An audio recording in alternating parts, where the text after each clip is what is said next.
Hi, Sean. Thank you so much for joining me today. I'm really excited to hear about your version of the Glenbow Reimagine project and what you're contributing to the whole idea of Glenbow and what it's going to be in the future. It's really exciting. Can you tell me about yourself? Yeah. So as I said, I'm Sean Crump, co-founder of Included by Design. I started a company back in 2016 called Universal Access. We started Emerge, and now I'm co-founder and CEO of what is Included by Design. And what does Included by Design do? That's a good question. We make sure people are included by design. So we specialize in accessible design and disability inclusion, making sure that we change kind of the perception of accessibility or universal design, and instead of looking at it as building code minimums, what are the things that we can incorporate into our spaces to remove those barriers that prevent, that social inclusion for some people. I fundamentally believe that all of us are temporarily able-bodied. We refer to it as tabs, and that at some point anybody in our community is going to need universal design to some degree, or accessibility, whether it's a temporary injury using a stroller, recovering from a surgery or old age, whatever it may be. At some point, some of those features or aspects of a space are going to be beneficial to everybody. And so by incorporating them in and making them feel less like a bolt-on addition, or, a different route to the same location or something like that, we can actually ensure that helps everybody enjoy the space as it's intended to be. What brought you to this idea of universal design? What sort of compelled you and to make it your passion and your pursuit in life? Yeah, really good question. So as you can tell, I'm kind of squirming around. I broke my neck back in 2004. So I live as a quadriplegic now. I utilize a wheelchair to maximize my independence. And that's probably where it really did start, was realizing the discrepancy that existed before and after my accident, and just people's expectations and their perception of what I can now do or can't, more importantly, because of the injury that I had. And I think that that's a challenge, because I feel like I can equally contribute to our community and to our society, regardless of the level of movement I may have. And so looking at the built environment, it was something that seemed like it was an attainable goal to see that adapted, so that we can start changing some of those systemic perceptions of people, as well as just the societal inclusion of the demographic of individuals living with disabilities. It's not properly represented. It's something I think people struggle to notice in the groups or communities that they associate with or belong to. And so if we can get a better representation of that, I think that those perceptions should adapt. So for me, it was really, what's the first thing we can do? And it's removing the barriers and that physical aspect and within space, to see that hopefully start evolving. I think if people sat back and thought about it, they probably do know somebody in their life that, whether it's a grandparent or, an uncle or aunt or cousin, or however far down that family tree you have to go, that requires some support to a certain degree. But to then take that into kind of your daily consideration, I think that that's where the gap kind of exists, is everybody's busy in their own lives. Everybody's got a lot going on in their own world and in their own bubbles. And so to, think beyond that on a regular basis becomes challenging, unless that is something that is at the forefront of kind of what you need. And so, there's a misconception of seeing accessible signs on washrooms and parking stalls and buttons on doors and saying like, oh yeah, we've got accessibility. I see all of these things. We're good to go. And so it's really just making sure that that is in fact the case. Mm-hmm. So tell me about how you became involved in the Glenbow Reimagine project. Yeah, yeah. So we were asked to join through the Architects Dialogue, which was fantastic. We have a really good rapport with them, and they're a really amazing architecture group to work with, because it is something that they bring forward on a regular basis, is the importance of that accessibility. And they're, happy to kind of step forward and ask questions and ensure that they're getting things, properly incorporated, and doing all of those things. So right kind of at the beginning, the Glenbow had in their RFP process, one of their pillars was radical accessibility. And so obviously making sure that things were accessible were important to the Glenbow. And so as part of the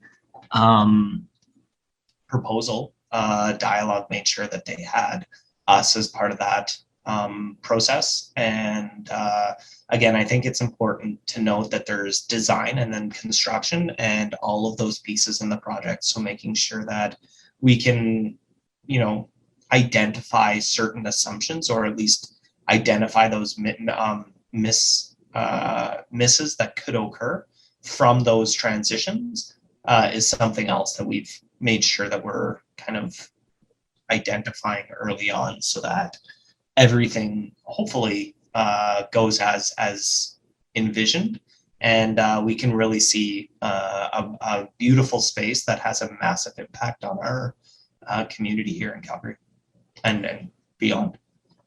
Yeah, that's the goal. I sure hope so. I do think it's really cool that you're involved from the very beginning to the very end. Like you're not just dropped into it when everything's already decided to sort of tack on the like light switches need to move to this height. I like that it's this inclusive from the very beginning, and this fulsome conversation about what architecture can look like when you think about everyone who you want to involve in the experience of not just building and designing, but then the use of the building and what a building actually is for. But I think you said it well, the experience, right? Like, how do you make that immersive experience that the Glenbow is looking to offer to people, to kind of bring you into art and to bring you into culture, and to, experiences more than just seeing what's on the walls. And so by, bringing that to the forefront and making that one of their pillars, really what they're doing is making sure everybody's experience, disabled or not, is as immersive as possible. And whether that's through different sound or, smell or whatever it might be in the environment, they're really maximizing kind of that overall experience for people. And by making it inclusive, you're now extending that kind of beyond the typical framework in which things are usually conceptually designed. Yeah, I think when you're considering the basic human needs that people have of just being comfortable and willing to sort of open themselves up, you need to meet certain needs in order for that to happen. And when that happens, that's when people have great experiences and really enjoy themselves. And everyone should have that. Everyone should have that. Full stop. Exactly.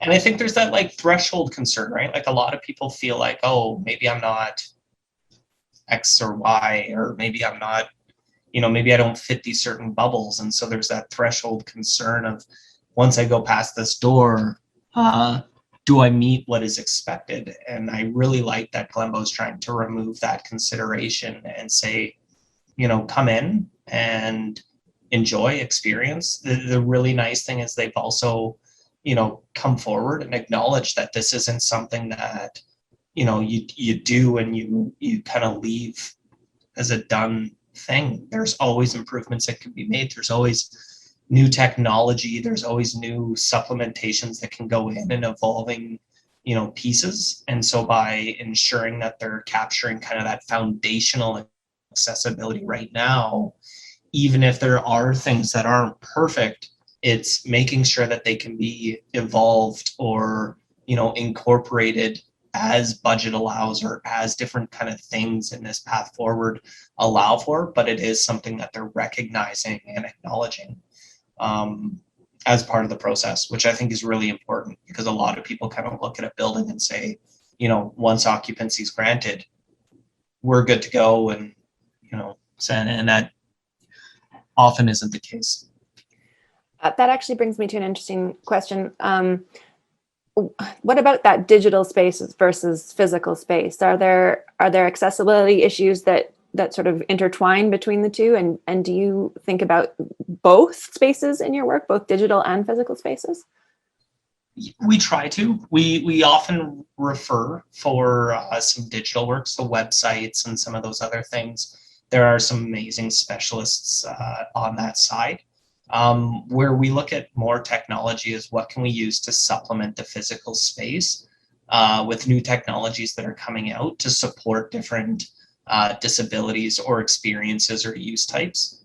So even in the arts space, there are new resources and tools that may not fall into a brick and mortar requirement, but really into the, addition of, so having audio available to describe and kind of stage those experiences for people who may have visual limitations, or, enhancing different experiences in different ways by leveraging the technologies that exist, I think is something that we always try to include and ensure, because those are, again, some of those things that can be included at later stages, that can, be incorporated as things start to evolve without necessarily having to knock down a wall or having to change out too many things. So we can see kind of that inclusive evolution continue to occur as those new technologies continue to be developed. That's really exciting, because I mean, one of the things that is interesting about Glenbow Reimagined is that it's not just about the building, that it is truly this sort of inside out look at how do you reimagine what a museum is and who it's for and what it does and what people come there for. So I think that's really interesting, because we can start thinking about that now before the building even exists, is not just what is it going to look like and where the staircases are going to be and making sure there's elevators, but like what's going to happen in there. I mean, I guess it goes back to the experience. It's not just the experience of the building, but it's the experience of Glenbow, and that's the goal.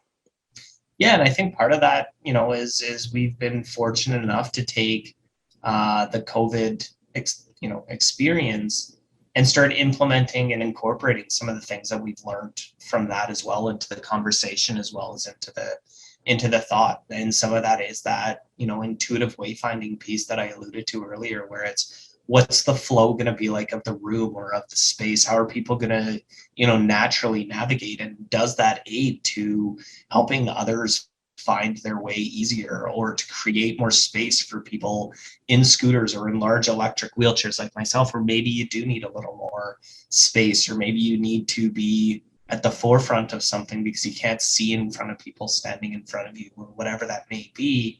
How do you take those types of things into consideration so that people of all heights, shapes, and everything else can still enjoy the space? And not everything's going to be enjoyed the exact same way. We're all people, we're all different, so those things are always going to be different. But can people walk away or roll away or move away from that experience and take something away that's special to them? And I really love that that's kind of where Glenbow's ambition is that piece that gets taken away every time their patrons leave. Are there specific things that you can already identify that you've sort of said, like, these have to be embedded as you design the space? Because the architecture is like in the design process right now. It's not finished. We're working with concepts and ideas of what it could look like. What are some of the things that you specified already? Yeah, so we actually use legislated standards from all over the world, and in doing so, we take a macro look at different things that exist to make sure we're not reinventing the wheel. So looking at what museums in New York and what museums in Dubai and in Japan are offering, and what type of accessibility accommodations do they have.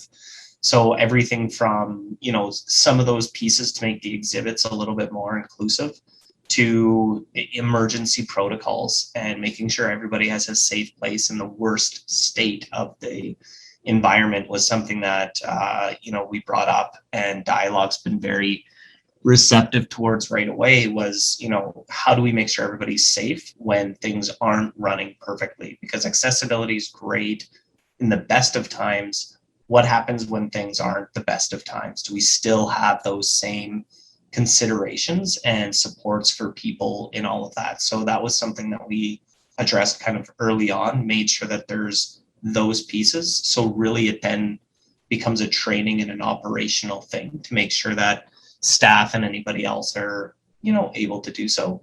The other piece that we wanted to look at with the accessibility wasn't just for attendees, but what is the opportunities for people to work at the Glenbow? What are some of those employment opportunities, and what are, really the impacts that Glenbow can have on the community as a whole by creating these accessible spaces? Can we have somebody at reception in a wheelchair? Can we have somebody, doing guided tours who is blind, right? Like, what can we offer to the employment pool, not just the patrons going there to, experience those spaces? So, I don't want to give anything specific away because I think there's some really cool considerations being made, but it's also a matter of like impacting everybody in kind of every stage of what the Glenbow is able to offer, as opposed to just looking at it from like a singular lens. That leads me perfectly to this question.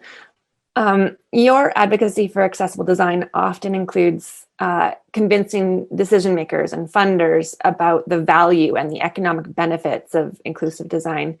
Can you talk about that a bit? Like, you've sort of alluded to it with the idea of employment and like expanding the pool of people that are involved, but what are the sort of pillars of value that you use to sort of hit the point home and just make it impossible to ignore like why this is so important? Yeah, so we like, again, the part that we talked about merging from universal access to included by design was exactly that. No longer leaving it at kind of the structural, here's what you can do and here's how you can improve the accessibility, but what is kind of that next stage? What does disability inclusion look like, and what are the benefits? What is that ROI to putting in that investment back to, the shareholders and to the organization and all of that? So we actually provide ongoing impact reports. So we do a disability impact report on an annual basis, and with some of the pieces that we're developing currently, we're actually able to start tracking and quantifying some of that information so that there is a little bit more of a strategic purpose and position for organizations to look at it as not just a social contribution that they can make, which of course is an important aspect.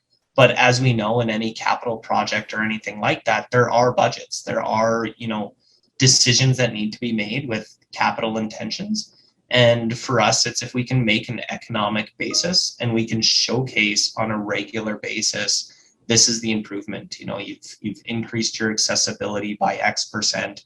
We've seen an increase in, wheelchair users by 13% this year. We've seen an increase of blind individuals utilizing the space by, this percent. And by putting that kind of forward and creating this supplementation to any ESG reporting, or, allowing the Glenbow to kind of be very transparent with their inclusion initiatives and having that on their website so they can display some of the impacts that they're making on the community, we start creating some of that value and that contributive impact that a lot of places are trying to quantify. And so it moves it away from those qualitative statements or supplementary things, and really kind of makes it something that's hard to dispute. Yeah, because it's not just a nice to have. This is like integral to everything. Yeah, and if we can show that value and we can really kind of justify what those values are, it makes it a lot easier to take the next step or to include some of these new technologies, or to, create budget on an ongoing basis to continue to iterate and include, like, evolve the different things that exist within the space itself and the organization. And having an organization like Glenbow where they're receptive to it, they're keen on it, it's something that they've internally identified as a pillar that they wanted to achieve, it makes our job so much easier because we're not justifying it or trying to educate, we're just trying to show what we are able to provide, and then see where the interest is and make sure we navigate towards the common goals that exist. I think this is such an interesting approach because it's considering a building, but it's ultimately, it doesn't stop with the building. The building doesn't finish the project. The project is always ongoing. As you say, it's going to evolve and shift with time and with technology and with understanding. What are some of the things that you hope that you want people to think about accessibility in the built environment as people move through the spaces that they live in and work in and play in? What do you hope people start to integrate in terms of understanding the challenges that people with disabilities might have in those spaces? I think the big goal is it's not the disability that creates the barrier for people to engage. It's not the fact that somebody has a disability that prevents them from participating. It's the environment in which we've created and designed and work within that creates the barriers that prevent that. And I think by changing that, lens of, somebody's unable to do something because they have a disability, and have it to, well, why can't they? Like, is the disability that's preventing them, or is it the environment in which they're trying to do something that's creating that barrier to participation? And if we can adapt that perspective, we have the means, we have the ability, we have the technology. As you can see, we're doing this virtually on Zoom. We're, the evolution of things that have occurred because they've had to through COVID. If we put the same emphasis on inclusion, and if we put the same emphasis that we've put on, gender equality and ethnic equality and religious equality and all of those other things, I think disability equality is that same perspective that needs to be altered. It's not acceptable to serve somebody through the back door. It's not acceptable to say that, I'm sorry, you can't participate because we don't have a ramp or because we don't have X, Y, and Z. I think that that's no longer an acceptable notion. And the fact that we have to identify something as an accessible experience so that people with disabilities feel comfortable participating no longer should be acceptable socially.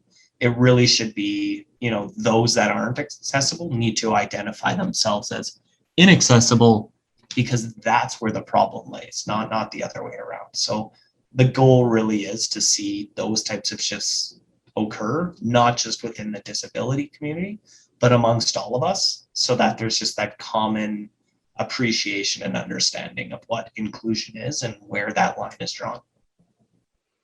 Thank you. This I'm so excited about this project and to see how it evolves, and to make sure that the community is involved as we go, and as things are starting to get built and created and firmed up, how we continue to engage and share what we're learning along the way. I think it's going to be really cool.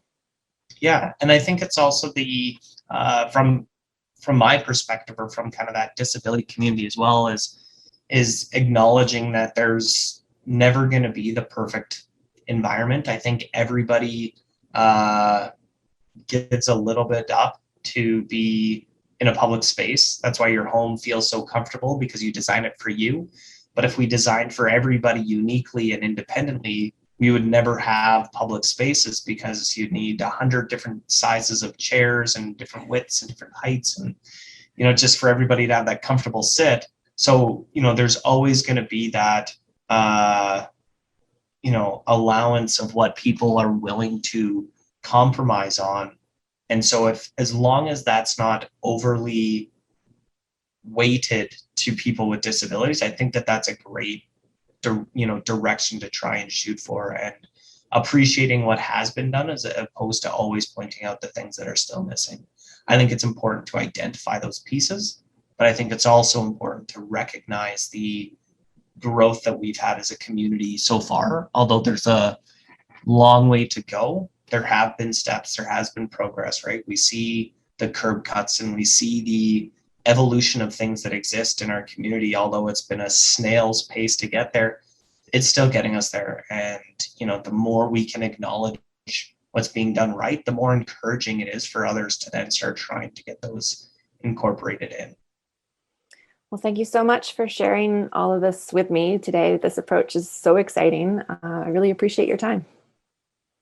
Yeah, likewise. It was a great chat, and I'm really excited to start seeing how this continues to progress. Yeah, I mean, we have to wait. It's tempting to want to fast forward 4 years to when we're all done, but I think the process is going to be pretty cool. So Yeah, there's some really cool spaces that Glenbow and Dialogue have been putting together with all kind of everybody around contributing, and I'm really excited to see how this takes shape and comes to its conclusion.